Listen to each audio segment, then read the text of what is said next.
How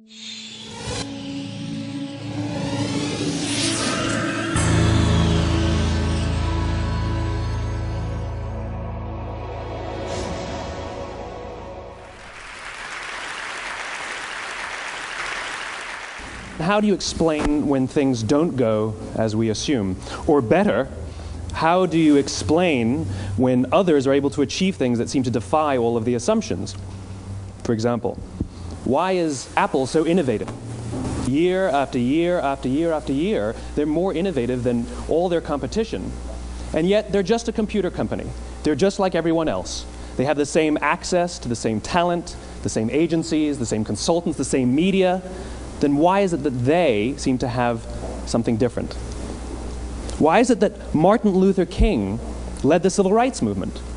He wasn't the only man who suffered in a pre-civil rights America, and he certainly wasn't the only great orator of the day. Why him? And why is it that the Wright brothers were able to figure out controlled powered manned flight when there were certainly other teams who were better qualified, better funded, and they didn't achieve powered manned flight, and the Wright brothers beat them to it? There's something else at play here. About 3.5 years ago, I made a discovery, and this discovery profoundly changed my view on how I thought the world worked, and it even profoundly changed the way in which I operate in it. As it turns out, there's a pattern. As it turns out, all the great and inspiring leaders and organizations in the world, whether it's Apple or Martin Luther King or the Wright brothers, they all think, act, and communicate the exact same way, and it's the complete opposite to everyone else. All I did was codify it. And it's probably the world's simplest idea. I call it the golden circle.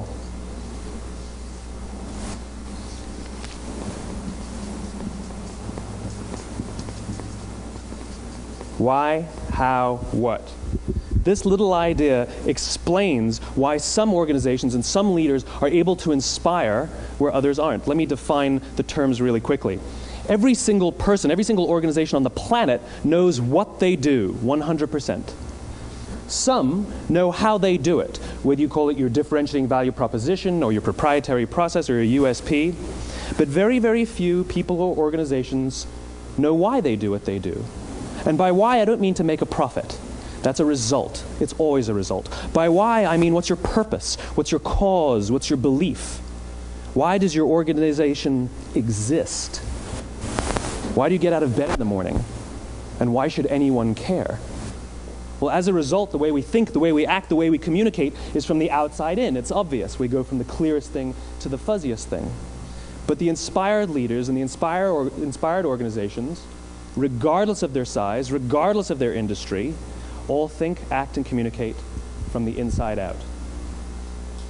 Let me give you an example. I use Apple because they're easy to understand and everybody gets it. If Apple were like everyone else, a marketing message from them might sound like this: we make great computers. They're beautifully designed, simple to use, and user-friendly. Want to buy one? Meh. And that's how most of us communicate. That's how most marketing is done, that's how most sales is done, and that's how most of us communicate interpersonally. We say what we do, we say how we're different or how we're better, and we expect some sort of behavior, a purchase, a vote, something like that. Here's our new law firm. We have the best lawyers with the biggest clients. We have, we always perform for our clients, do business with us. Here's our new car. It gets great gas mileage. It has, leather seats. Buy our car. But it's uninspiring. Here's how Apple actually communicates. Everything we do, we believe in challenging the status quo. We believe in thinking differently. The way we challenge the status quo is by making our products beautifully designed, simple to use, and user-friendly. We just happen to make great computers. Want to buy one? Totally different, right? You ready to buy a computer from me? All I did was reverse the order of the information. What it proves to us is that people don't buy what you do, people buy why you do it. People don't buy what you do, they buy why you do it. This explains why every single person in this room is perfectly comfortable buying a computer from Apple. But we're also perfectly comfortable buying an MP3 player from Apple, or a phone from Apple, or a DVR from Apple. But as I said before, Apple's just a computer company. There's nothing that distinguishes them structurally from any of their competitors. Their competitors are all equally qualified to make all of these products. In fact, they tried. A few years ago, Gateway came out with flat screen TVs. They're eminently qualified to make flat screen TVs. They've been making flat screen monitors for years. Nobody bought one. And Dell came out with MP3 players and PDAs.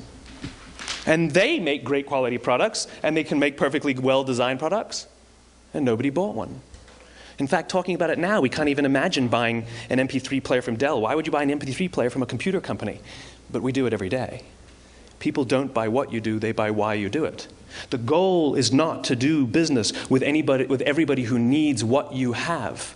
The goal is to do business with people who believe what you believe. Here's the best part. None of what I'm telling you is my opinion. It's all grounded in the tenets of biology, not psychology, biology. If you look at a cross-section of the human brain, looking from the top down, what you see is the human brain is actually broken into three major components that correlate perfectly with the golden circle. Our newest brain, our Homo sapien brain, our neocortex, corresponds with the what level. The neocortex is responsible for all of our rational and analytical thought and language. The middle two sections make up our limbic brains, and our limbic brains are responsible for all of our feelings, like trust and loyalty. It's also responsible for all human behavior, all decision-making, and it has no capacity for language. In other words, when we communicate from the outside in, yes, people can understand vast amounts of complicated information like features and benefits and facts and figures. It just doesn't drive behavior. When we communicate from the inside out, we're talking directly to the part of the brain that controls behavior, and then we allow people to rationalize it with the tangible things we say and do. This is where gut decisions come from. You know, sometimes you can give somebody all the facts and your figures, and they say, I know what all the facts and details say, but it just doesn't feel right. Why would we use that verb? It doesn't feel right. Because the part of the brain that controls decision-making doesn't control language. And the best we can muster up is, I don't know, it just doesn't feel right. Or sometimes you say you're leading with your heart or you're leading with your soul. Well, I hate to break it to you, those aren't other body parts controlling your behavior. It's all happening here in your limbic brain, the part of the brain that controls decision-making and not language. But if you don't know why you do what you do, and people respond to why you do what you do, then how will you ever get people to vote for you or buy something from you, or more importantly, be loyal and want to be a part of what it is that you do? Again, the goal is not just to sell people who need what you have. The goal is to sell to people who believe what you believe. The goal is not just to hire people who need a job. It's to hire people who believe what you believe. I always say that, you know, there's, if you hire people just because they can do a job, they'll work for your money. But if you hire people who believe what you believe, they work for you with blood and sweat and tears. And nowhere else is there a better example of this than with the Wright brothers. Most people don't know about Samuel Pierpont Langley. And back in the early 20th century, the pursuit of powered man flight was like the dot-com of the day. Everybody was trying it. And Samuel Pierpont Langley had what we assume to be the recipe for success. I mean, even now, you ask people, why did your product or why did your company fail? And people always give you the same permutation of the same three things. Undercapitalized, the wrong people, bad market conditions. It's always the same three things. So let's explore that. Samuel Pierpont Langley was given $50,000 by the War Department to figure out this flying machine. Money was no problem. He held a seat at Harvard and worked at the Smithsonian and was extremely well connected. He knew all the big minds of the day. He hired the best minds money could find, and the market conditions were fantastic. The New York Times followed him around everywhere, and everyone was rooting for Langley. And how come we've never heard of Samuel Pierpont Langley? A few hundred miles away in Dayton, Ohio, Orville and Wilbur Wright.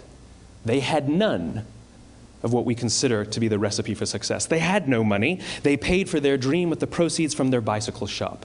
Not a single person on the Wright brothers' team had a college education, not even Orville or Wilbur. And the New York Times followed them around nowhere. The difference was Orville and Wilbur were driven by a cause, by a purpose, by a belief. They believed that if they could figure out this flying machine, it'll change the course of the world. Samuel Pierpont Langley was different. He wanted to be rich, and he wanted to be famous. He was in pursuit of the result. He was in pursuit of the riches. And lo and behold, look what happened. The people who believed in the Wright brothers' dream worked with them with blood and sweat and tears. The others just worked for the paycheck. And they tell stories of how every time the Wright brothers went out, they would have to take 5 sets of parts because that's how many times they would crash before they came in for supper. And eventually, on December 17th, 1903, the Wright brothers took flight. And no one was there to even experience it. We found out about it a few days later. And further proof that Langley was motivated by the wrong thing, the day the Wright brothers took flight, he quit. He could have said, "That's an amazing discovery, guys. Now we'll improve upon your technology." But he didn't. He wasn't first. He didn't get rich. He didn't get famous. So he quit. People don't buy what you do, they buy why you do it. And if you talk about what you believe, you will attract those who believe what you believe. Well, why is it important to attract those who believe what you believe? Something called the law of diffusion of innovation. And if you don't know the law, you definitely know the terminology. The first 2.5% of our population are our innovators. The next 13.5% of our population are our early adopters. The next 34% are your early majority, your late majority, and your laggards. The only reason these people buy touch-tone phones is because you can't buy rotary phones anymore. We all sit at various places at various times on the scale, but what the law of diffusion of innovation tells us is that if you want mass market success or mass market acceptance of an idea, you cannot have it until you achieve this tipping point between 15 and 18% market penetration, and then the system tips. And I love asking businesses, what's your conversion on new business? And they love to tell you, oh, it's about 10%, proudly. Well, you can trip over 10% of the customers. We all have about 10% who just get it. That's how we describe them, right? That's like that gut feeling, oh, they just get it. The problem is, how do you find the ones that just get it before you're doing business with them versus the ones who don't get it? So it's this here, this little gap, that you have to close, as Geoffrey Moore calls it, crossing the chasm. Because you see, the early majority will not try something until someone else has tried it first. And these guys, the innovators and the early adopters, they're comfortable making those gut decisions. They're more comfortable making those intuitive decisions that are driven by what they believe about the world, and not just what product is available. These are the people who stood online for 6 hours to buy an iPhone when they first came out, when you could have just walked into the store the next week and bought one off the shelf. These are the people who spent $40,000 on flat-screen TVs when they first came out, even though the technology was substandard. And by the way, they didn't do it because the technology was so great. They did it for themselves. It's because they wanted to be first. People don't buy what you do, they buy why you do it. And what you do simply proves what you believe. In fact, people will do the things that prove what they believe. The reason that person bought the iPhone in the first 6 hours, or stood in line for 6 hours, was because of what they believed about the world and how they wanted everybody to see them. They were first. People don't buy what you do, they buy why you do it. So let me give you a famous example, a famous failure and a famous success of the law of diffusion of innovation. First, the famous failure. It's a commercial example. As we said before a second ago, the recipe for success is money and the right people and the right marketing conditions, right? You should have success then. Look at TiVo. From the time TiVo came out about 8 or 9 years ago to this current day, they are the single highest quality product on the market. Hands down, there is no dispute. They were extremely well-funded. Market conditions were fantastic. I mean, we use TiVo as a verb. I TiVo stuff on my piece of junk Time Warner DVR all the time. But TiVo is a commercial failure. They've never made money. And when they went IPO, their stock was at about $30 or $40 and then plummeted, and it's never traded above 10. In fact, I don't think it's even traded above 6, except for a couple of little spikes. Because you see, when TiVo launched their product, they told us all what they had. They said, we have a product that pauses live TV, skips commercials, rewinds live TV, and memorizes your viewing habits without you even asking. And the cynical majority said, we don't believe you, we don't need it, we don't like it, you're scaring us. What if they had said, if you're the kind of person who likes to have total control over every aspect of your life, boy, do we have a product for you. It pauses live TV, skips commercials, memorizes your viewing habits, etc., etc. People don't buy what you do, they buy why you do it, and what you do simply serves as the proof of what you believe. Now let me give you a successful example of the law of diffusion of innovation. In the summer of 1963, 250,000 people showed up on the Mall in Washington to hear Dr. King speak. They sent out no invitations, and there was no website to check the date. How do you do that? Well, Dr. King wasn't the only man in America who was a great orator. He wasn't the only man in America who suffered in a pre-civil rights America. In fact, some of his ideas were bad. But he had a gift. He didn't go around telling people what needed to change in America. He went around and told people what he believed. I believe, I believe, I believe, he told people. And people who believed what he believed took his cause and they made it their own, and they told people. And some of those people created structures to get the word out to even more people. And lo and behold, 250,000 people showed up on the right day, on the right time to hear him speak. How many of them showed up for him? 0. They showed up for themselves. It's what they believed about America that got them to travel on a bus for 8 hours to stand in the sun in Washington in the middle of August. It's what they believed, and it wasn't about black versus white. 25% of the audience was white. Dr. King believed that there are 2 types of laws in this world, those that are made by a higher authority and those that are made by man. And not until all the laws that are made by man are consistent with the laws that are made by the higher authority will we live in a just world. It just so happens that the civil rights movement was the perfect thing to help him bring his cause to life.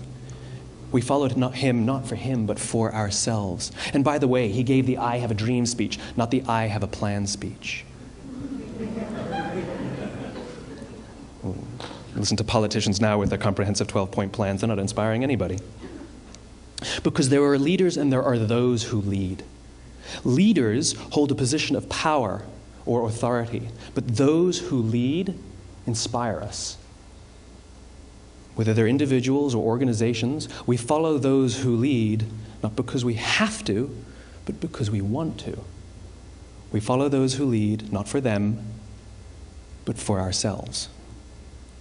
And it's those who start with why that have the ability to inspire those around them or find others who inspire them. Thank you very much.